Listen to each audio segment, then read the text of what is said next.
오늘 주제는 올인하다, 세상과의 소통이라는 주제로 강의를 하게 된 이주용 본사입니다. 다시 한번 인사드립니다.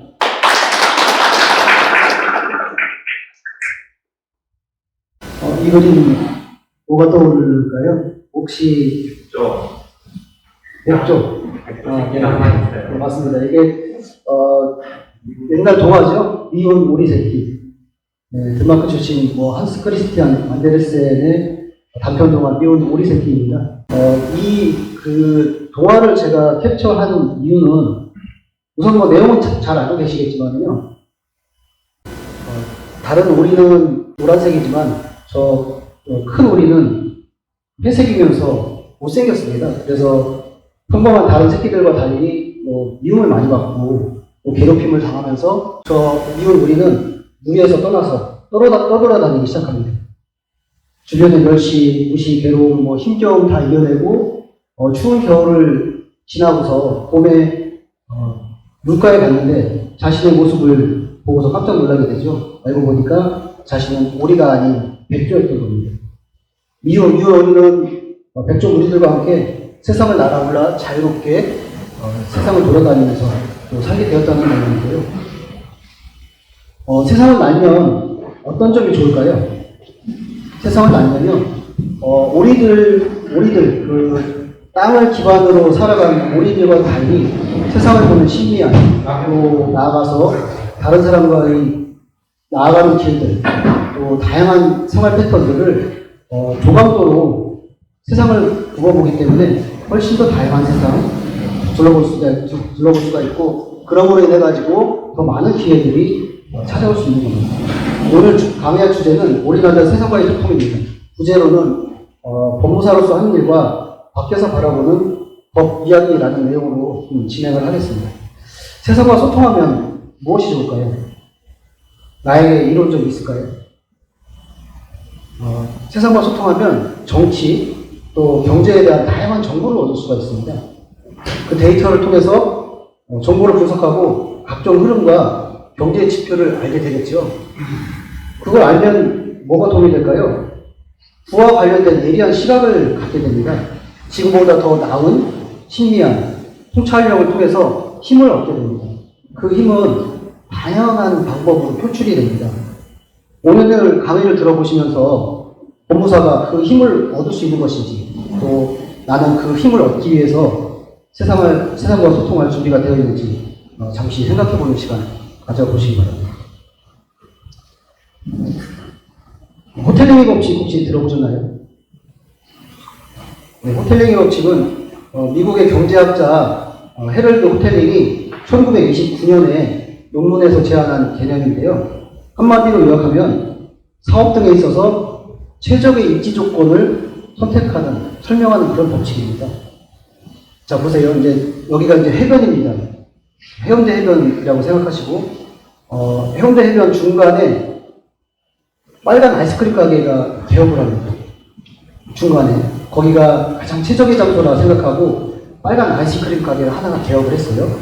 그런데, 파란 아이스크림 가게의 주인이 나도 아이스크림 가게를 오픈을 해야 되겠다. 그러면 어느 장소에 오픈을 하는 것이 가장 경제적으로 이득이 될까요? 그 최적의 장소는 어디일까요? 네, 보통 사람들은 생각할 때 빨간 아이스크림 가게, 해운대 해수욕장의 중간에 있으니까 나는 저 빨간 아이스크림 가게와 겹치지 않는 이 구석자리 또는 다른 제3의 장소를 생각할 수가 있는데요. 파란 아이스크림 가게도 빨간 아이스크림 가게 인근에 개업을 하고 오픈을 해야 가장 많은 경제적인 이득을 얻을 수 있다. 이것이 바로 호텔링의 법칙입니다.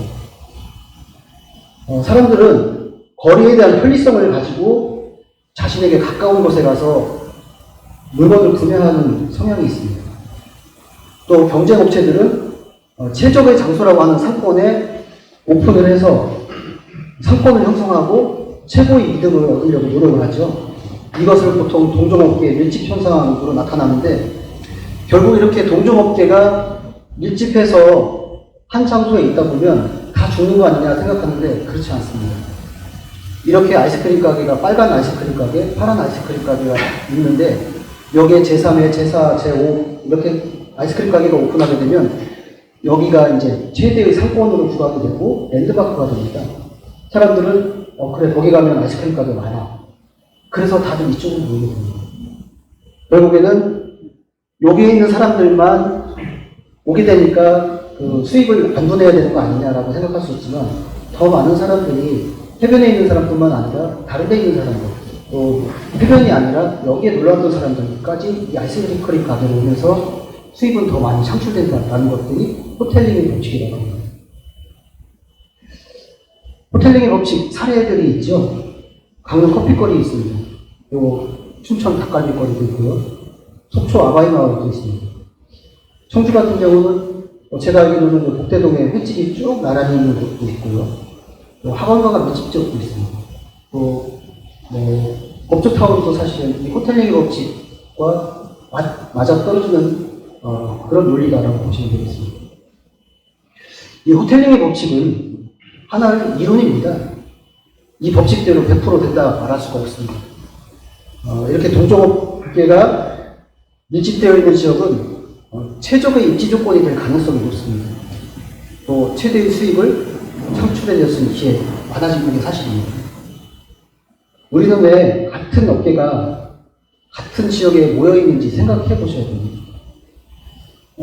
제가 기업하는 것은 어땠을까요? 저도 사실은 이 호텔링의 법칙을 따랐습니다. 저도 한때는 터미널 인근, 또 이동인구가 많은 곳, 또 법무사 사무소가 많은 곳, 나는 몇단 곳에 가도 희소성이 있으니까 나는 성공할 거야 라는 생각 해봤습니다. 그래서 그런 장소도 물색을 많이 해보고 다양하게 의견도 개진해보고 그러나 결론은 이 호텔링의 법칙을 따라야 되고 왜 내가 경쟁력이 있는 것인지 따로 떨어졌을 때 이주영 법무사를 생각하면 거기는 뭐를 잘해 다른 사람보다 뭐가 특화되어 있어 라고 하면 이 법칙을 따를 필요가 없습니다. 그런데 많은 사람들이 이주영 법무사 하면 어떤 일을 잘하는지 알 수가 있을까요? 모르죠. 저는 저 혼자만의 생각으로 이 법원에서는 나름대로 다른 사람보다 많이 알고 있다. 나는 조금 더 낫다라고 생각했지만 실제로 경험해보고 다양하게 여러 사람과 상담을 해보니까 그러한 것들이 법원에서는 사실은 최고다라고 평가받을지 모르지만 세상에 나갔을 때 명확한 현실에서는 그런 것들이 결코 도움은 될 수는 있지만 실제로 나의 가치를 사람들이 알아주지는 않는다라는 결론에 도달했습니다. 그래서 내가 경쟁력이 있다면 이주영 법무사라고 하면 어떤 법률 서비스가 있다, 또 인지도가 높다, 또 어느 곳에서 오픈을 하면 나는 성공할지 이런 것들에 대한 고민을 되게 많이 했습니다. 그래서 내가 특화되어 있지 않다면 이 호텔링의 법칙을 따르는 것들도 괜찮다 이렇게 고민을 해봤습니다.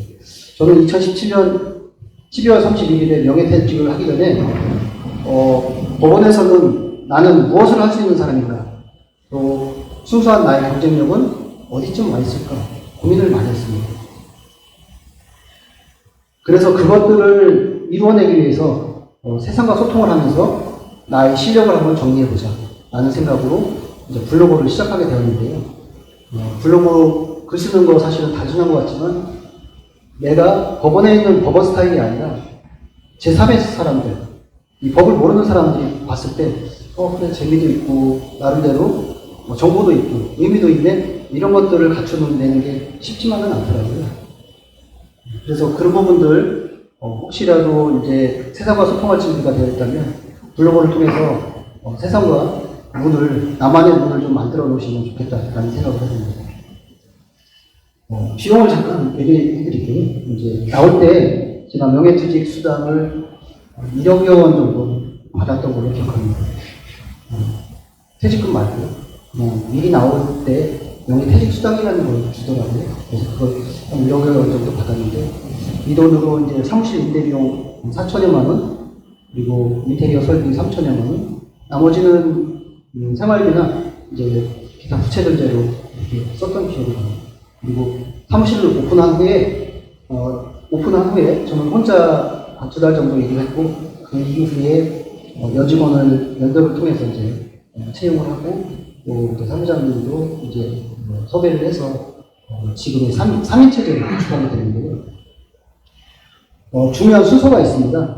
첫째로는 자신의 경쟁력과 홍보 등을 위한 블로그 또 유튜브 활동, 이게 가장 우선돼야 되고, 또 두 번째로는 퇴사할 시기를 정하는 것, 세 번째로는 퇴사 후에 사무소를 특정해야 되는 것. 장소도 장소지만 장소를 섭외했을 때 나만의 공간, 또 사람들이 왔을 때 그 상담실은 어떤 식으로 구축을 할 것인지, 또 다른 사무소, 은행, 병원 이런 데는 어떤 식으로 들어와서 접수하고 의사와 상담, 병원에서의 그 진료 이런 게 이루어지고 계산은 어떻게 하면서 구조는 어떻게 이루어지는지 이런 걸 벤처마킹을 좀 많이 했습니다. 그리고 네 번째로는 우선 혼자 일을 하고 사무실이 어떻게 운영이 될지 모르니까 그에 따라서 직원을 어떤 식으로 채용하겠다라는 생각으로 이제 저는 나오게 됐고, 그러다 보니까 이제 전자소송에 대한 그 지식, 또 나 혼자 접수했을 때 제가 법원에 와서 이제 접수한 것도 좋지만 주말에 전자소송으로 접수하는 것, 이런 것들도 이제 연구를 해서 혼자 하는 시스템을 구축한 이후에 나중에 필요한 만큼 인원을 어떻게 재배치하는지, 이런 부분에 대한 부상, 이런 부분도 좋습니다. 그리고 마지막, 가장 중요한 건데요. 퇴사하실 때 사무실 오픈 전에 반드시 가족들과 해외여행 등의 시간을 꼭 가지고 갑니다. 그리고 마지막 때 그래도 가장 중요해요. 이렇게 해서 이 호텔링 법칙을 한번 좀 마무리하고, 법무사를 개업할 때 사업을 시작하기 위한 최적의 조건을 지금까지 말씀을 드렸고, 법무사란 뭐 어떤 역할일까 이런 걸 한번 좀 고민해 보시면 좋은데, 보통 사람들은 법무사는 그냥 듣기만 하는 대리인, 위임장, 아주 뭐라고 표현하면 법무사는 사실은 법률 행위를 하는 그런 사람으로 보지 않는 경향이 좀 강합니다. 그렇게 좀 마음이 아픈데, 저는 이렇게 정의했습니다. 법무사라는 것은요, 소송이나 피소, 가족관계 등록 정정 등 포함해서 개인회생 파산, 성년후견, 등기 등 모든 업무를 하고 법의 도움이 필요한 사람을 대리해서 법률 행위를 수행하며 각종 분쟁의 합리적인 해결을 위해서 원스톱 서비스를 제시하고 최적화된 법률을 적용하는 역할을 수행하는 것이 법무사다라고 저는 정의를 합니다. 법무사와는 변호사와 다른 점은 딱 하나, 법정에 나가서 변론을 해주느냐 해주지 않느냐, 이 한 가지만 차이가 있다, 저는 의뢰인들한테 반드시 얘기를 합니다. 그래서 법무사와 변호사는 법 적용을 하는 데 있어서 동일하지 다르지 않습니다. 그래서 이 역할을 조금 더 잘 생각해 두시면 좋을 것 같습니다. 내가 그래서 등기를 특화할 것인지, 뭐를 특화할 것인지는 이제 미리 경쟁력을 좀 제고해 두시면 좋을 것 같고, 나오실 때 등기 외에 나는 다른 사람에게 특화할 수 있는 업종이 한 2-3가지 돼. 그러면 사회에 나오셔도 성공할 수 있는 다양한 방법, 확률은 더 높아진다, 이렇게 보시면 되기 때문에 법원에 있을 때는 잘 모릅니다. 어느 부서에 있든 거기에서 필요한 지식들이 굉장히 많이 있다는 걸 잘 인지를 못하는데, 나오면 신청서 하나 쓰는 것도 굉장히 손이 떨리더라고요. 이게 맞을지. 그리고 이제 계시면서 각 과에 이렇게 순환 배치 받으실 때 거기에서 최고가 될 수 있는 역량을 좀 조금씩만 더 이렇게 갖추신다면 아마 좋을 것 같다고 생각합니다. 지금 법무사 역할을 제가 설명드렸는데요. 법무사 역할을 성실히 수행하려면 세상과 소통을 해야 됩니다. 이 세상과 소통하는 방법은 2가지가 있는데, 소극적인 방법과 이제 적극적인 방법이 있습니다. 세상과 소통하면 좋은 점은 아까 말씀드렸듯이 소프트 파워를 생성할 수가 있고, 그 소프트 파워는 나중에 경제적하고 직결이 됩니다. 그래서 소통하는 방법들은 소극적 방법, 뉴스나 드라마를 시청하는 방법인데요. 드라마의 경우에는 감독 입장에서 감독이 제시하고자 하는 내용과 이를 만들기 위한 노력, 또 나아가서 배우들의 역할, 내가 감독이라면, 내가 배우라면 나는 이 드라마에서 어떤 감정으로 어떻게 시청자들에게 나의 그 모습을, 나의 그 의미를 전파해줄까라고 생각을 하시면서 보시면 좋을 것 같습니다. 그리고 뉴스라고 하면 내가 앵커다 라면 이 뉴스를 어떤 시각으로 봐서 어떻게 객관적으로 전달해주고 사람들에게 왜곡되지 않는 정확한 정보를 전해줄 수 있을까라는 앵커의 입장에서 시청하신다면 상당히 좋은 소통의 방법입니다. 또 유튜브나 블로그의 경우에는 생산자가 제공해주는 유튜브 블로그만 보는 것 자체만으로도 세계의 트렌드를 볼 수가 있습니다. 그러면 세상은 어떻게 돌아가는가, 또 우리나라 블로거들은 어떤 장소에 가서 어떤 음식을 먹고 어떤 모습들을 표출해내기 위해서 노력하는, 이런 거를 볼 수가 있습니다. 이와 같은 부분들은 정보 생산자가 제공하는 내용을 구독자가 소극적으로 정보를 얻는 것에 불과합니다. 그러면 적극적인 방법으로 세상과 소통을 해야 되는데요. 유튜버가 된다든지 아니면 블로거가 돼서 직접 활동을 하는 게 좋습니다. 가장 적극적인 소통 방법은 유튜브를 내가 직접 생산해서 이것들을 발행하는 것이고요. 블로거도 똑같습니다. 블로거도 내가 생산해서 발행하면 좋습니다. 이게 가장 적극적인 소통 방법인데요. 유튜버, 블로거가 되면 내가 필요한 정보를 생산해서 상대방에게 제공도 하지만 대신 홍보 효과도 합니다. 또 인지도를 높일 수가 있습니다.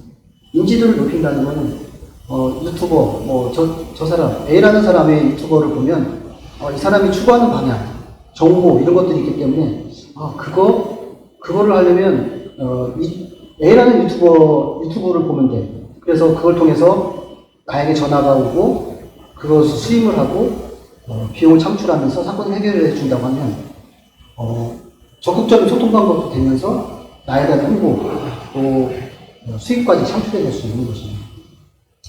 유튜버 같은 경우는 지금 본사가 이거 구글이 본사입니다.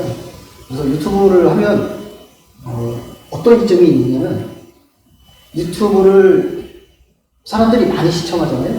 그러면 시청한 만큼 돈이 들어옵니다. 이게 구글에서는 유튜브를 발행하면 만약에 10만 구독자다. 그러면 그 10만 구독자가 이 유튜브를 생산해낸 유튜브를 시청을 하잖아요. 그러면 4분당 하나씩 광고를 붙입니다. 광고를 붙이면 그 유튜브는 그 구글에서는 이 광고주한테 광고에 대한 수익 돈을 받고 유튜버의 붙은 광고 수에 따라서 시간에 따라서 돈을 환산해가지고 달러로 이제 입금해 줍니다.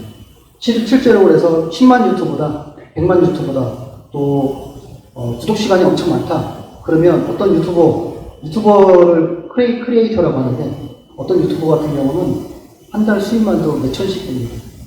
내가 유튜브 하나만 생산해서 올리더라도 그거를 사람들이 구독해주면 그것이 돈이 되는 겁니다.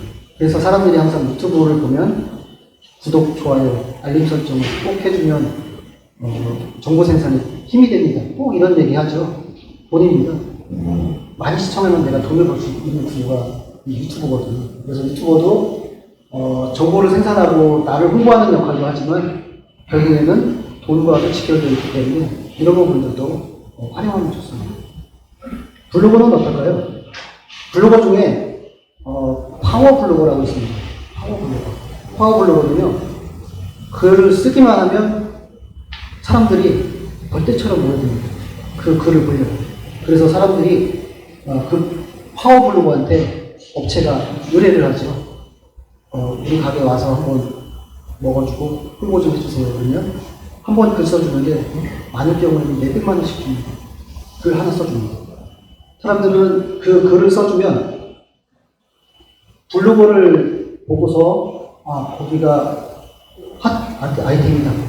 가서 뭐를 봐야 되겠다. 이런 거를 이 블로거를 통해서 인지하고 그 장소에 갑니다.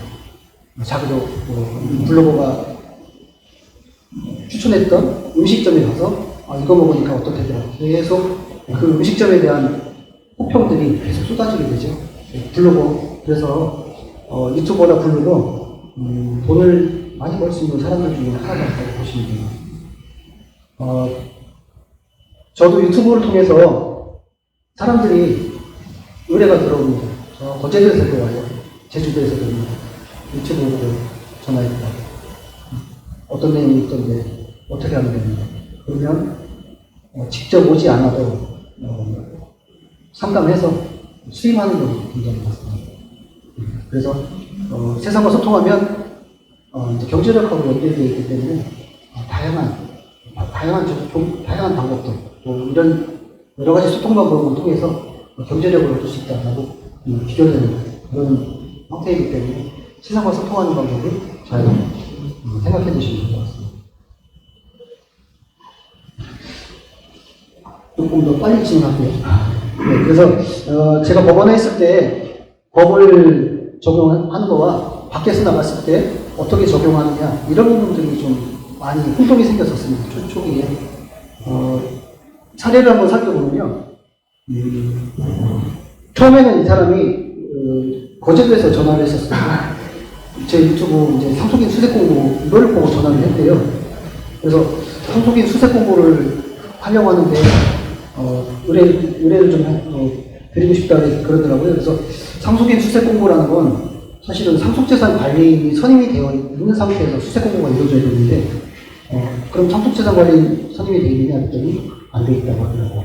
그래서 제가 이제 상담을 계속 해봤더니 이런 내용입니다. 저는 형제가 4명인데 셋째 형님이 최근 돌아가셨습니다. 자녀는 없고 사실혼 관계에 있는 배우자가 있었고 자식은 지금 그림 한번 보시죠. 그리고 부모님은 사망했는데 아버지가 전 부인과 사이에 낳은 자녀 3명 ABC가 있었고요. 그리고 전 부인이 돌아가시자 재혼을 하셔가지고 두 번째 모친 사이에서 1, 2, 3, 4가 이제 출생하게 됩니다. 근데 이제 세 번째 형님이 돌아가셔서 네 번째 막내가 사망보험금을 수령하기 위해서 보험사에 갔는데 보험사에서 이렇게 얘기하더라고요. 상속인 확인이 안 돼서 보험금 지급이 불가능하다. 네, 그래서 보험금을 지급을 거부했다. 어떻게 해야 될까요? 결론은 이겁니다. 이 사건 어떻게 처리했을까요? 문제 해결을 위한 방안은요, 우선 적극재산과 소극재산이 많은지 확인을 해야 되겠죠. 다행히 이분은 재산도 없지만 부채도 없었습니다. 남은 건 사망보험 6천만 원이죠. 그렇기 때문에 여기 두 번째, 단순 승인이냐, 한정 승인이냐, 상속폭이냐 이걸 고민할 필요가 없었습니다. 만약에 한정 승인이나 상속폭이를 했을 때 이 사망보험금 6천만 원 찾을 수 있을까요? 상속포기가 문제되는데요. 상속포기했을 때 포기한 사망보험을 수령할 수 있을까요? 네, 사망보험은 성격 한번 간단히 살펴보겠습니다. 사망보험은요, 망인의 재산일지 또는 상속인의 재산일지 한번 생각해 봐야 되는데, 결론적으로 말하면 사망보험금은 상속인의 고유재산입니다. 그렇기 때문에 상속을 포기하더라도 포기한 당사자가 사망보험을 수령하는 데는 문제가 없습니다. 당연히 단순 승인이나 한정 승인의 경우에도 사망보험을 수령하는 데는 아무 문제가 없는 것이죠. 그러면 상속인을 한번 생각해 볼까요? 여기서 상속인 3이 사망했는데 1, 2, 3, 4가 상속인이 되는 건 당연하겠죠. 왜냐하면 직계비속도 없고 배우자도 없으니까 형제자매인 1, 2, 3, 4가 상속인이 되는 데는 의문이 없습니다. 근데 ABC 상속인일까요? 이것도 이제 판례에 따르면 ABC도 3이 사망함으로 인해 가지고 상속인에 포함이 됩니다. 그렇다면 사실혼관계 배우자 세 번째 사망했던 분이 사망하기 전에 한 5년간 사실혼관계 배우자 있었는데 이분 상속권이 있을까요? 없습니다. 사망하면 사실혼관계 배우자는 아무것도 없습니다. 그렇기 때문에 이 사건은 상속권도 없고 상속인도 여러 명이기 때문에 어떻게 처리를 할까 좀 고민이었었는데 이분이 처음에 의뢰했던 거는 상속재산 관리 상속인 수색 공고를 저한테 의뢰를 했었는데 상속재산 관리인이 뭔지 한번 봐야 되는데요. 상속재산 관리인과 깊이 연관이 있는 게 부재자 재산 관리인, 또 실종입니다. 이 세 가지 공통점, 뭔지 혹시 아실까요? 이 세 가지 공통점은요, 망인의 재산이 있다라는 거예요. 자, 부재자 재산 관리 한번 보겠습니다. 부재자 소유 재산이 있지만 사건 본인 본래의 주소나 거소를 떠나서 돌아오고 가망이 없는 경우에 부재자 재산 관리를 선임합니다. 상속재산 관리는 어떨까요? 사건 본인 재산이 남아있고 상속인의 전부가 불명하지 않을 때 상속재산 관리를 선임합니다. 실종은 어떨까요? 부재자 생사가 오명과 불분명한 때에 실종선고 신청하는데요. 재산 없으면 실종선고 돌려서 안 합니다. 재산이 있기 때문에 실종선고도 해야지, 상속재산 관리 선임도 해야지, 부재자 재산 관리를 선임합니다. 그러면 부재자 재산 관리는 그 청구인이 누가 될까요? 다 이해관계인이 청구할 수 있는데 부재자 재산 관리는 그 배우자가 많이 청구합니다. 상속재산 관리는요, 채권자가 많이 청구합니다.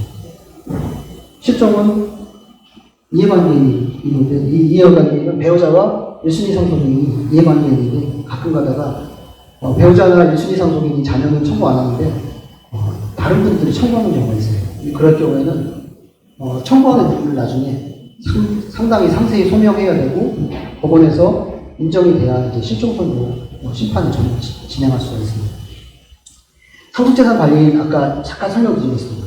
아까 상속인 수색공고 하고 싶다고 그 사람 얘기했는데 상속인 수색공고는요, 상속재산 관리인 선임 신청하고 법원에서 2차 공고 난 다음에 2차 공고, 신문공고까지 이루어진 이후에도 상속인의 존부를 알 수 없을 때 그 이후에 상속인 수색공고를 신청을 하면 법원에서 1년간 공고를 합니다.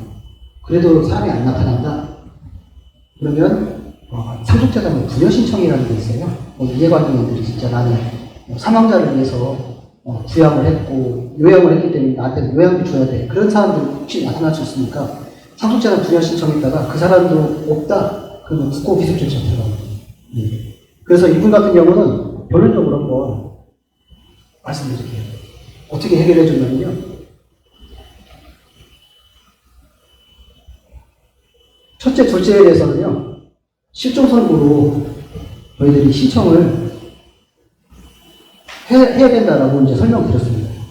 그리고, 첫째, 둘째가 실종선고로 3만 간주되면 상속인은 4번 혼자가 됩니다.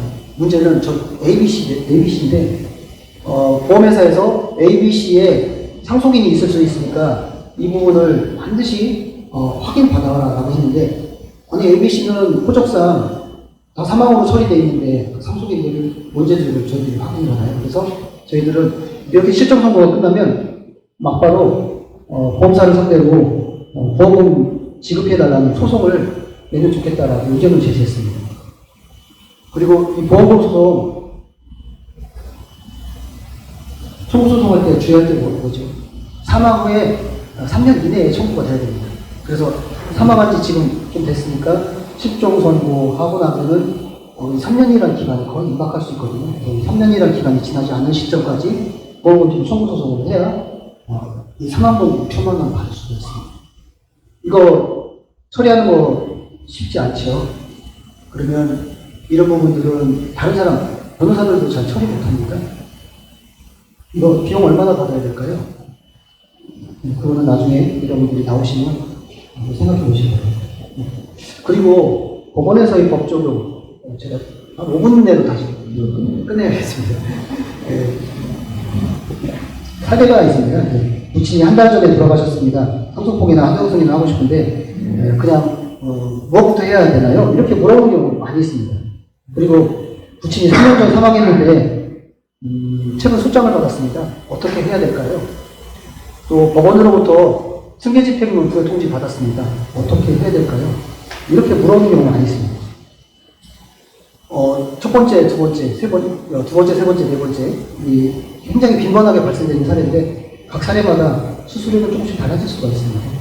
우선 상속폭이나 한정승인, 또 의미는 잘 아시겠지만 그 청구 서류들 한번 제가 확인해 보겠습니다. 의미는 상속폭이는 피상속인의 적극재산, 소득재산이 전혀 상속을 받지 않겠다는 거부 인사법의를 말하고, 한정승이는 상속재산 한도 내에서 재산을 받고 대신 부채로 그 한도 내에서만 변제한대. 이게 한정승입니다.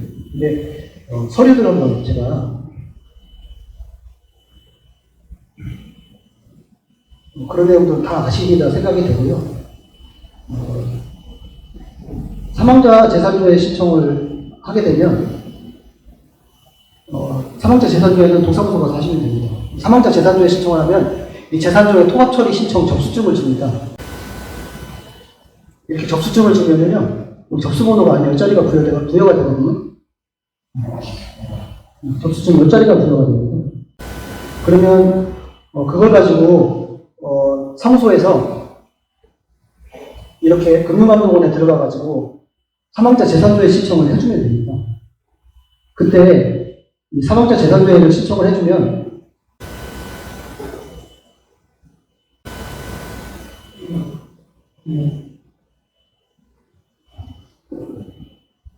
여기 보시면 은행연합회에 각각 금액이 얼마씩 있는지 다 조회가 됩니다.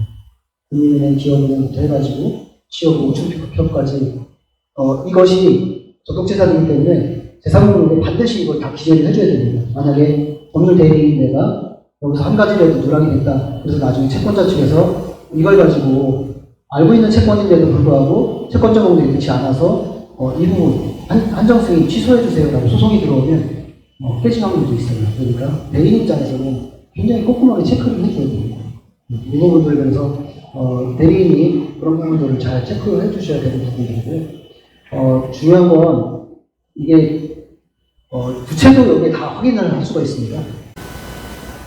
여기에 지금 부채는 이 부분들은 나오진 않았지만 여기에 보면 지금 원금 잔액, 이자, 소각요금 나오지 않습니까? 여기 아주 조그맣게 1,000만 원이면 10,000,000 이렇게 표시가 됩니다.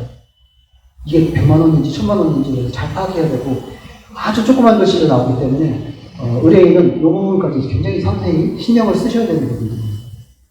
그래서 이 부분들을 필요한 서류들을 주민센터 가서 의뢰를 해가지고 그걸 가지고 조회를 한 다음에 상속인 재산 등록을 작성하고 부채도 작성해서 결정을 받게 해드려야 되는 그런 상황인데 주민센터 가면은 사망한 지 6개월 이내는 다 받아주는데 6개월이 넘으면 방법이 없다 이렇게 하시는 분들도 있는데요. 걱정하실 필요 없습니다. 6개월 넘으면 은행이나 우체국 가면 6개월 넘어도 3년 돼도 10년 돼도 신청할 수가 있습니다. 다만 동사무소 가면 정부24, 안식사무소 원스톱 서비스인 거고 우체국이나 은행에 가면 상속인 금융거래 조회 서비스 이렇게 제목이 나타납니다. 그래서 이 부분들 한정승인이 지나면 한정승인하고 또 한정승인이 종료되면 그 청산 절차 이런 부분들 잘 해주셔야 되고 또 임의배당이나 상속재산 파산 이런 부분들도 상당히 그에 따른 그 수익 또 남들이 잘 안 하는 분야이기 때문에 비용을 조금 더 받고 진행할 수 있는 그런 여건이 된다 이렇게 말씀드리고요. 상속재산 파산 같은 경우는 이제 법원이 해주니까 안전한데 시간이 많이 걸리고 요구하는 수도 되게 많습니다. 그래서 이 상속재산 파산보다는 임의배당으로 하는 경우도 되게 많이 있으니까 그런 걸 좀 문제 주시면 좋을 것 같습니다. 아까 그 사례별 결론 내고요. 마치면서 가면 마무리하려고 합니다. 한 달 전에 사망했는데 상속 포기를 할까요? 한정승인을 할까요? 이렇게 물어본 사람 제일 먼저 해야 될 거는 안심상속 원스톱 서비스입니다. 그걸 먼저 하시고 상속 포기 한정승인 하시면 되고요. 부치 돌아가셨는데 3년이 지난 후에 xuất장 받았습니다. 어떻게 해야 될까요? 이분 같은 경우는 특별한 한정승인 신청하고요. 답변서나 주의사항 제출해 줍니다. 그리고 법원으로부터 승계집행문 통지 받았을 때는 승계집행문 부여 신청에 대한 이의 신청하고 그 다음에 특별한 한정승인을 하십니다. 세상과 소통하고 이를 통해서 소프트 파워 생성하고 강화하는 것, 또 경청을 통한 문제 해결 이런 것들이 자신의 가치를 높이는 중요 요소가 됩니다. 나아가서 사회봉사 또 약자 소외계층에 대한 배려, 사람들이 서로 다르고 그 다름을 인정해주는 세상을 더 멋지게 사는 비결이라고 생각이 되는데 저는 사무소 기본 방침을 사람다움, 아름다움으로 정했고요. 이 사람들이 인정이 될 때 더 행복한 세상이 될 수 있다고 생각합니다. 함께 해주시고 경청해 주셔서 감사합니다.